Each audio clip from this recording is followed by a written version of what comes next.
Hey guys, just wanted to give a little review on the Walther P22. It's a pretty good gun for the most part. It's just really finicky on ammo, I think. But there are a few little flaws with it. I'm sure that if you have one, you know what they are. Let's go ahead and break it down. We're just going to assume that you're to this point already and know how to do this. Like always, make sure that's not loaded. Nothing in the chamber. Go ahead and take it apart. The hammer will have to be back. Pretty easy, not difficult. What most of us realize with this is that the first couple of rounds typically don't feed correctly. You're going to have it to where once you rack the slide back for the first initial shot, it'll fire, and a lot of times it won't come all the way back and put the other shell in. What's happening with this is the slide is coming back on the hammer. You can see that right here. The slide is coming back on the hammer, and it's actually getting caught in a little piece right there. I don't know if you can see that very well, but see if you can get a little closer. Yeah, right there. There's like a little dip where the hammer gets caught. That's actually the biggest reason for most jams and most issues with this. So let's see what we can do to fix it.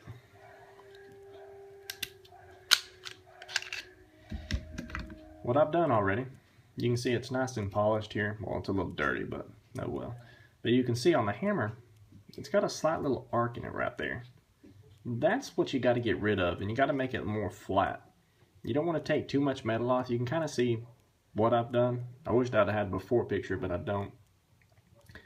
But as it rolls back on this, the slide comes and it gets caught in that little groove right there. You've got to smooth that out and get it as flush as you can with that. Not necessarily making it a straight edge, but you can see what I've taken off. And if you've got yours, you'll be able to see the difference with that. Better light, there we go. But yeah, that's the biggest thing with this. Once you get that flushed off and polished up really nice, you can see I need to do a little bit better polishing job on it, but this is just to show you really what the problem is with it, because I've not really seen any reviews that really have fixed this or that issue it a lot. They just have reviews on saying, hey, the P22 sucks. Well, it's not really that. It's a good pistol. There's little flaws with everything, I guess. Another thing with the slide, I polished off, well, everything's dirty. Sorry, I should have cleaned all that, but everything's dirty. But you can see where I slightly have polished this too. So whenever it's in the fire position, it actually, you can feel with your finger, there's not really much for it to catch on once you get it nice and polished. There's a little edge right there. You want to try to get that down as best you can, but even with that, you don't want it to recede any, and you don't want it to be sticking up. So when the safety's on, you can really feel the difference with that. But those are the biggest things with that. There's a couple other things that I did. I've had a few feed issues, but you can see on this, I actually took my Dremel and just polished it out. Took a little bit of metal off. You can get a better view of that.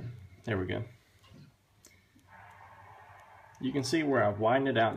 Once you look at yours and you look at this, you'll see what I'm talking about. But right in there, I just, there was like a little notch or whatever you could say, I guess. But I just smoothed it out to where the bullet can freely go in. That way it just takes any excess edge off, basically. But you want to take as little metal off as possible. I can't even stress that enough, because when you do too much, you got to replace something, and you don't want to do that. So do a little bit, test it out, do a little bit, test it out, and you'll see exactly where it needs to be. And I think I've got it with that. So putting it back together, because I know a lot of people have problems with this. Very easy thing. Push the spring back up on it until you've got the plastic sticking out the end. Put it in the hole and grab that with your finger. Move it around until you'll see it'll finally click in its little hole. Bring that all the way back, forward. You're good to go. No big deal. But this is a good pistol. It's very accurate. It's fun to shoot. Any 22 is fun to shoot. Now, I'm more of the SR22 fan, but for a P22, I got this at Palmetto State Armory on sale. You can see it's yellow. That's the reason why it was on sale, I'm sure. But it was an Easter sale for $1.99. Heck yeah, man. For something that's $3.50 normally, I'd be all over that, and I was. But I just wanted to give you all a quick little review, because nobody really has anything on here for that. But those are the biggest issues with the problem. It's in the fire position now. I mean, it just goes so much smoother. You'll see that even slowly, you can just, it barely has a little bit of drag. I'm probably gonna have to take just a touch more off just to get a little bit more. But like I said, a little bit at a time. Try it out, do a little bit, try it out, do a little bit, but just polish it down. I actually used 320 grit sandpaper to start it off with, just so you're not doing too much at one time, because it only will do a little bit with that. I worked my way up to 600 grit and up to 1,000 to really polish it. 1,000 takes forever, but it's really worth it. But I'll probably end up having to take a touch more off. I took it yesterday and shot, and it did very well. A lot better than what it did the first time. But that's it, guys. I just wanted to show y'all that, so take care.